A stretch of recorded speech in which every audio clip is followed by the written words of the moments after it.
moderators, being a moderator of new channels, only serve the purpose of political parties. And how do we know that? We know that when they make a clear diversion or draw a clear diversion from the realistic issues to those issues which are not as important, especially for the welfare of the people. And it has been, witnessed and experienced several times. But just because of it is not coming into the limelight of the large number of people, therefore it becomes very hard to throw objection on these kind of, media, operation. If you have people who are criticizing you, then you are basically being your weaknesses and your mistakes are being pointed out. Right. And if you take them positively, I think you can improve yourself, Right. and you can do better than you did before. Right.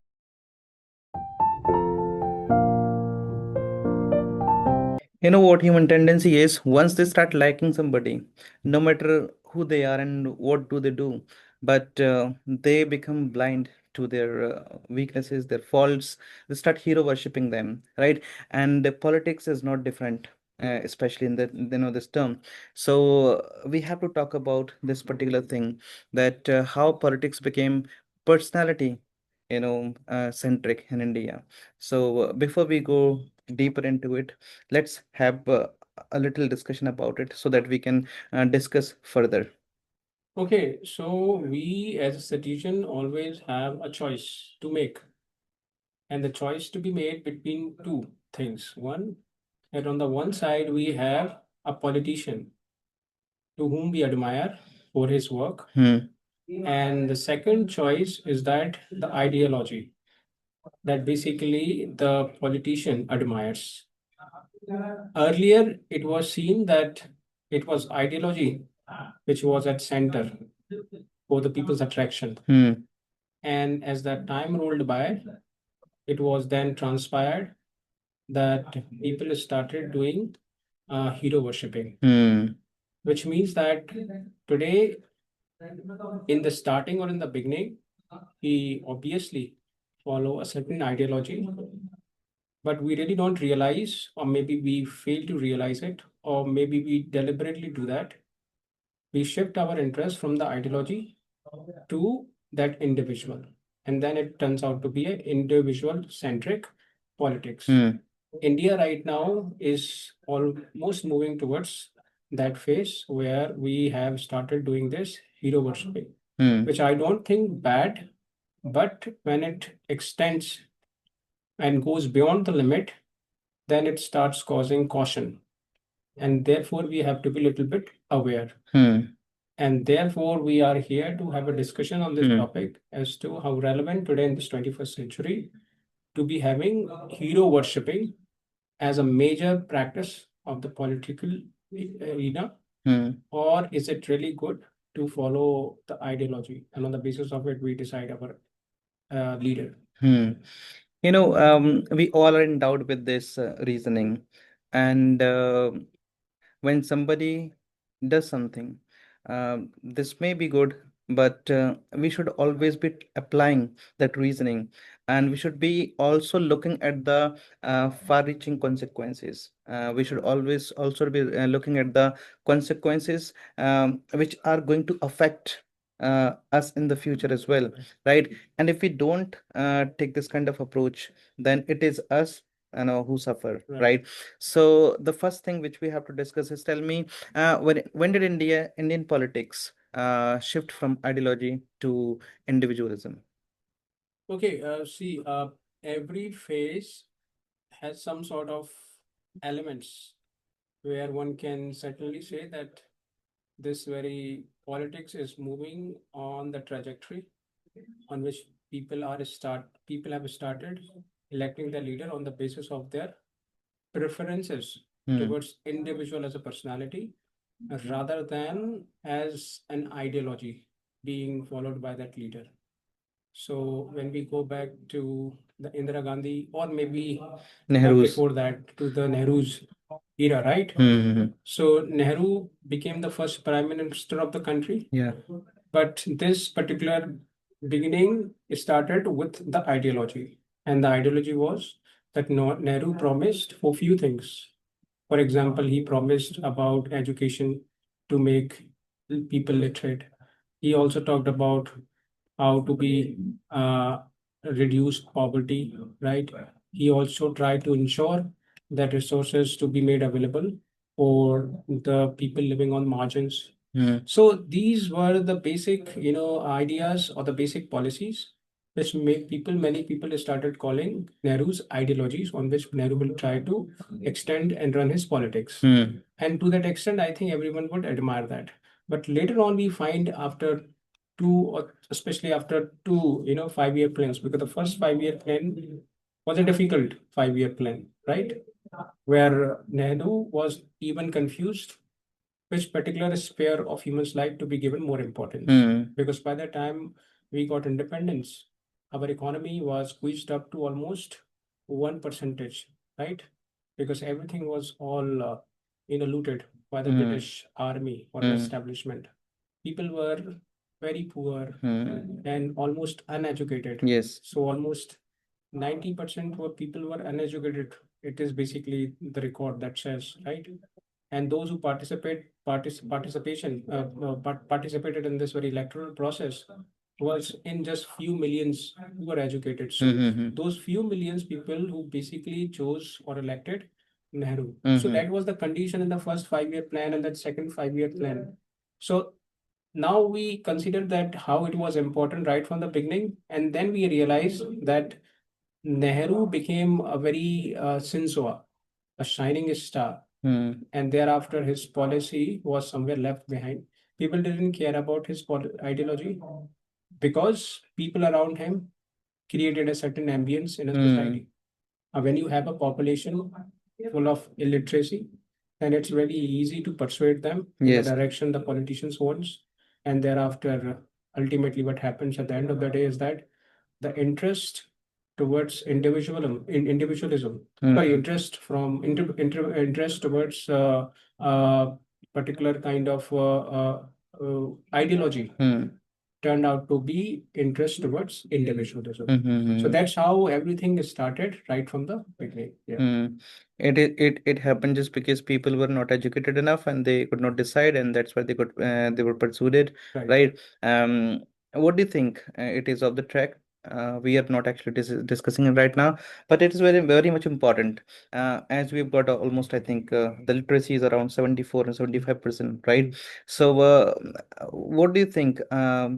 Still, we find the same kind of situation. People are still blindly following the politicians. Many politicians, right? And they're following many politicians. But tell me, what role education plays? Because we can see that people are now educated, but still they are following these leaders blindly. Why does it happen? See, now we are in a trap where we are forcefully, uh, you know, put in a certain kind of, system, which we call according to our wills.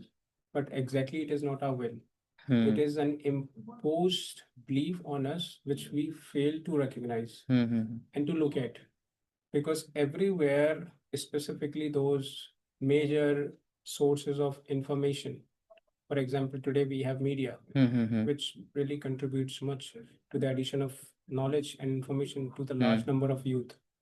What if the same media channels started becoming, a kind of sycophants towards They're people? also like puppet, and they're Yes, being they are obviously yeah, puppets. So they're being directed by these politicians. using it means that it is politician which is driving the entire media channel, and the media channel is showing what exactly They the want politician want, right? yes. And we are accepting and consuming it as a real data, as something which cannot be, doubted, right? And we are assuming everything to be true, whatever Yeah, is being shown to us. obviously. So that's how even a person who is educated cannot really have this doubt on some issues which are really faulty, and we cannot really unearth it because we really don't have a scope. We really don't have sources from where we can get it. So that's how even the educated people can be mugged off. That's how they are being befooled. So that's what you can experience. Yes. The next question comes nowadays somewhere in our somewhere will be around the same which we have just discussed. Tell me, how do media and technology amplify political personality today?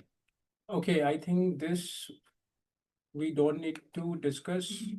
And if one has to know about how it exactly operates, then watch news channels Hmm.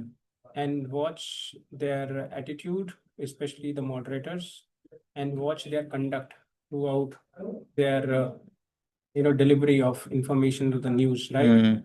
One can find it applying their little sense, then that they moderators being a moderator of news channels only serve the purpose of political parties. And how do we know that? We know that when they make a clear diversion or draw a clear diversion from the realistic issues to those issues which are not as important, especially for the welfare of the people. And it has been, witnessed and experienced several times. But just because of it is not coming into the limelight of the large number of people, therefore it becomes very hard to throw objection on these kind of media operation, right? So for example, it is the latest news that even Ambani and Adani have got maximum shares in many of the news channels. I mean CNN channel, and there are several other media's reporters. Both of the businessmen hold a high number of shares. Now it is our acumen how we try to establish connection between these businessmen and the politicians. We know that these businessmen actually somewhere transmit kind of fund to these politicians, and on the basis So of that that, their politicians business run their business continue party. to operate without any problems, right? And Yeah. obviously, what happens when they get funds in return, these politicians ensure them a certain kind of benefits in the policies. They actually help them arrange big tenders, which are basically passed at the national level, Yes. right? Now, assume when all these, people, those who are called the top-notch people or elite people, especially in the society, and have now got maximum share in the media, what media at the end can show to us willingly or unwillingly. So even they are not willing to show us what is really right, but just because they have been paid for that and the channels don't belong to them anymore, they have to show only the things which basically interest the favor of They're painting the politicians. picture bright, Yes, and they're always talking about the no these people, right, because they've been paid, and they have to sing their hymns, right. right? The next thing which we have to talk about is, tell me, do voters in India choose policies or personalities? Because we've seen that once they've been persuaded by these politicians, they don't even care for the kind of policies they're policies which are being passed, or which are being launched and introduced. They are simply following them because they've been persuaded. They don't even give it a second thought whether there is more to it, or it is what they are talking about. So tell me, do the people of India, I mean voters, go for the policies, or they go for these personalities? I think it's really hard, especially in the beginning, to basically say that these voters always elect their leaders on the basis of the individual, you know, activeness as a political person in the field of, political arena, right? But one can surely say that the time has come where most of the people really are much attracted towards individualism rather than ideology. And as I told you, it is just shown to us. We really don't want to be tilted towards someone's personally. But if someone is highlighted more than it is needed, and through all possible ways, including medias, electronic media, then we end up having no more options. So, for example, what happens today, what we basically feel is that everywhere there is a kind of building castle praise of our honorable prime minister, and there is no other competitor. as basically seen Hmm. or is promoted by the different categories of channels or the media channels or the print media, right? So until these agencies or those we call some sort of services, the media services, provide us a kind of possible substitute, then the only left one would definitely be a subject for admiration Hmm. because we don't have choice much. Hmm. Now that's how we actually make a shift from starting of political ideology to individual. Hmm. So we have now started admiring Modi to that point where we can compromise with the ideology, Hmm. right? So we can all be okay if Modi somewhere violates his own ideology, right? But we cannot really afford if someone says that Modi cannot be the leader of the country. I'm not in disagreement of all that. That can be people's personal choice. But what Swami Vivekananda once said that if we become blind in devotion to our leader, then we better to start counting our days of downfall Hmm. because politicians can never be a subject to devotion. These people would remain be a subject to criticism. So we have to criticize government more than it is needed. Reason? Because they have the responsibilities for the large number of people of a Hmm. country. So we can appreciate them for their policies, but there should always be a criticism. Criticism more than the praise. Because when you make more criticism, you basically do much refinement Hmm. in overall ideology and you basically push them towards meeting up with their commitment that they basically have done it right before getting elected as a prime minister, right? Hmm. And the same statement was reiterated by Dr. Bhimrao Ambedkar too. Hmm. Yeah. You I'm reminded of one few lines by I think Rahim. तक निंदक नेर राखिए आंगन कोटे छुपाए बिन पानी सावन बना निर्मल करे सुभाए. If you have people who are criticizing you, then you are basically being your weaknesses and your mistakes are being pointed out. Right. And if you take them positively, I think you can improve yourself and you Right. can do better than you did before, Right. right? One more thing, and as you said that we don't have enough options to choose from.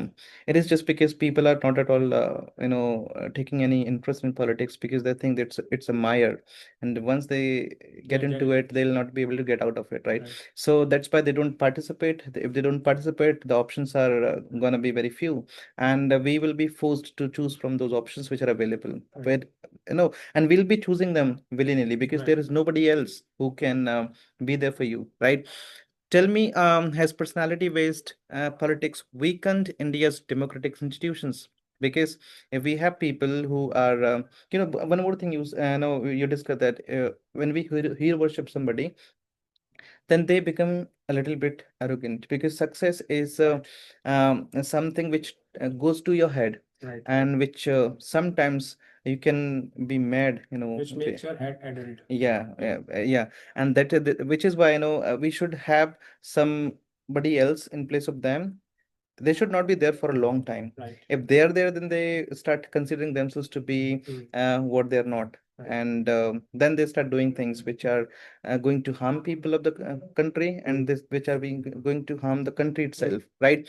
So tell me this thing that has this personality-based politics weakened India's democratic system?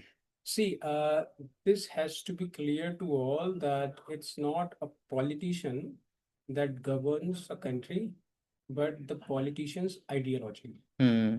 And ideologies are accepted on the basis of its competence in meeting with the commitments, which are basically made right before the election. And every politician steps into politics for he wants the country to be flourished. And to make country thriving, it is important that the citizens of the country to be well fed up first, to be well educated, and there should not be any basic level survival issues, which India faces more often. I'm not talking about Western country, which is far better than India, especially in terms of basic, resources, right? Now, this is the one point. Now, once we realize this very basic point or basic line and where we draw this very line, then we can clearly, you know, clearly, understand that it is our ideology, the politician's ideology, which really makes matter a lot than the personality itself. Because what happens if someone's effort, okay, are taken so seriously? See, every politician has to work good and for the betterment of the country. Country, yes. Doesn't it mean that that particular person must be given a space where he should be actually held at some transcendental state of life? Because no one has this right to be enjoying this sublime state of being. After all, he is also a human being. Yes. And he's moreover a person who has responsibilities of billions of people. Yes. So if he does something good for the billion of people, it is his responsibility, which he's doing. It is not he has done some sort of some sort of mercy. Mercy, yes. Okay, to people, right? It should not be taken like this. Now, once we have this very idea, we would realize it that personality worshipping or individual favor to individualism will never ever bring the desirable development in the society. And at the same time, we should also understand that as long as one particular leader, you know, continues to be a leader for more than a specific time period, it is a possibility that leaders might develop a certain kind of arrogance. Yes. Because once you are not This is what defeated, happens, yes. once you're not defeated for more than two terms or three terms, then it becomes your habit of not being defeated. And then you're not ready to be They defeated. get drunk on power. Yes, intoxicated, drowned in all fame, all wealth, and the power, right? And moreover, when someone has this very phase of experience, right, he's not ready to just abandon or to quit his position. And then the same person whom we were admiring before becomes the most dangerous person because Yes. then he can compromise on all possible things. He can also put the interest of nature, interest of the nation at Yes. stake because then he's not in a attitude of compromising with his own victory, right? So he can do all possible things. So what he will do first, he will try to somewhere dismantle and subvert the entire institutions, which Yes. are basically the components and the elements of democracy. So he will try first to weaken the components of for example a constitution. For example, he will try to intervene into the matter of judiciary system. Then he will try to overpower parliament. Then he will also try to dominate executive department, because these three departments are basically the pillars, and the fourth one is the media. He can easily access and easily manipulate with all these things by even buying those shares, as I told you in the first part of this video. Yes. Right, in the beginning part of this video. So all we have before us, and this could be really sufficient understanding for people who really wants to take decisions right before they want to elect their leaders. So these particular things could be very well clear, and they must be identified with this very harsh reality of what happens when a leader becomes an arrogant. And therefore, we have to be a little bit careful before making our decisions from tilting towards ideology to individual. Yes. Yeah. You must have seen the debauched lifestyle these politicians are leading, right? We are the country where Lord Rama was born, where Lord Rama ruled, and Lord Krishna ruled. And you must have seen, you must have read in the Ramayana that Lord Rama was very much concerned about the subjects, right? He would go in secret. He would go and then he would listen to the problems of the people without revealing his identity, Right. because this is how he could take well good care of the subjects. Same has to be done by these politics, because ultimately they are working for us. They're not doing any kind of, they're not taking any pity on us. They're not doing any kind of mercy, or they should not be getting proud of that, because this is somewhere what they're responsible for. So as you said that they're not doing any kind of they're not taking any pity on us, right? So if these people think that we are doing so much, then I think they should stop doing, thinking like that. Ultimately, we have elected them Yes. for us, for this Yes. country, right? Right. So this is very much a kind of, this is their duty, and they are willy-nilly, they have to do it willingly because they are Obviously. responsible for it. uh, and this is what we are expecting from these people. So a lot depends on the person's ideology, right? Hero worshipping, I don't think that we should be giving it too much importance.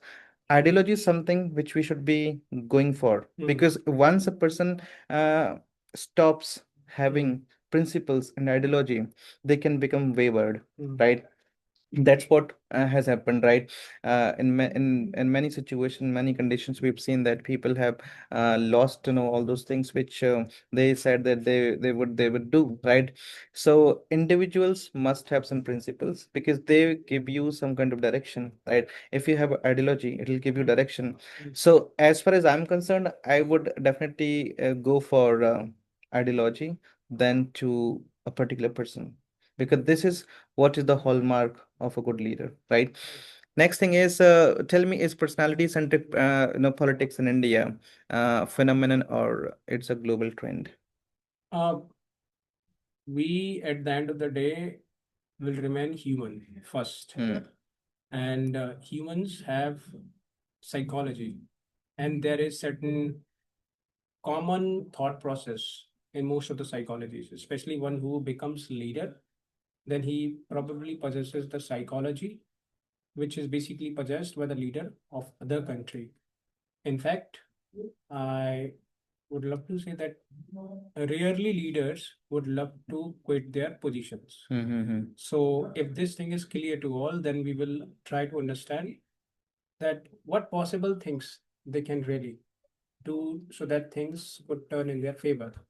And thereafter, this entire movie kicks off with all this manipulation to be intervening into different sectors, or doing something with different institutions, which basically proves the dominance of one leader. So it is basically a trend of country or the globe, right? But one thing is different, which basically draws a line between countries, is that people there in different countries have a sense that yes, this is the time when their leader is turning out to be more autocratic. Mm-hmm. And they basically grasp that at the very right point. And they, using their acumen, their sensibility, they basically try to uproot them. And most of the times in Western countries, these leaders have no places, especially in the political field, because their ideology is often given priority. See, ideology must not be understood in the negative, connotation. Ideology is nothing but all those commitments which are Yes. basically, just extended by the leaders before they, come in election, right? Mm-hmm. And one who has given and extended certain claims or certain, promises, I think it is their responsibility to do that. Yes. But it's okay. Sometimes leaders don't do that for some of the reasons. For example, the scarcity of resources. Mm-hmm. Secondly, everything has been so globalized that nothing more depends and relies on one particular country. So what I have promised to you doesn't mean that I'm able to make up all the promises, because many of the policies, many of the commitments that I've made to you, most of them are basically influenced and dictated and governed by the policies of world, right? Because we are somewhere interconnected through trade, through different communication services that we are exchanging, right? Moreover, our currency is also based on the currency of the Americas, the US, dollars, yes, right? yes, yeah. So we all know everything.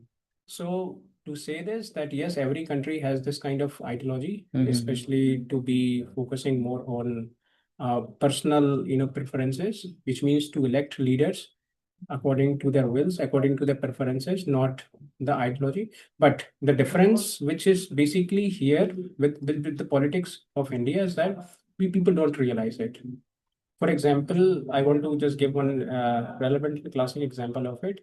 GST was introduced under government, uh, BJP government, right? And the time when it was introduced, it was basically criticized for one reason, that it was not processed with a clear thought process, which means there was no much and deep discussions held on that particular, you know, policy.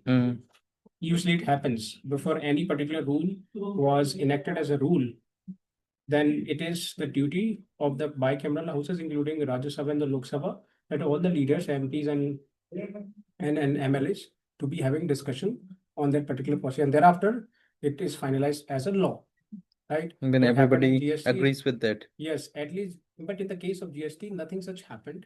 Secondly, it was very weak in terms of its implementation, because the objectives which are basically laid out before the implementations of the GST, none of the objectives was meted out.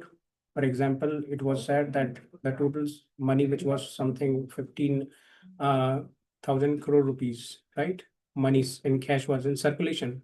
And after this particular GST is rolled out, it is extrapolated that around 90 to 95% of the cash money will be somewhere drawn back into the banking system. That was the way out, right? But what happened eventually, that no money was basically collected by the banks, right? So it showed that the entire GST was a complete failure, right? Now, at that point of time, people must have criticized the government, at least the government, for its failure.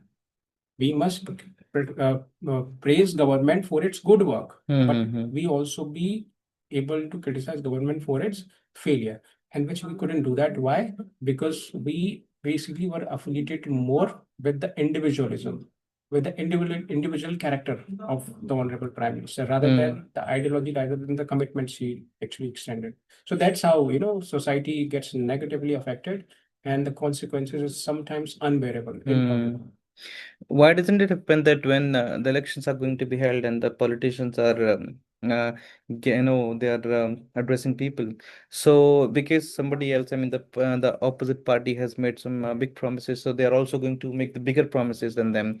So why don't they keep this in their minds that they have to deliver on those promises, they have to follow through on those promises, and if they don't follow through on those promises, they are somewhere going to lose their credibility, right? Once they start making promises which they can fulfill or which they can meet, I think this is going to a kind of this will build a kind of credibility, credibility among people, and then people will start believing them.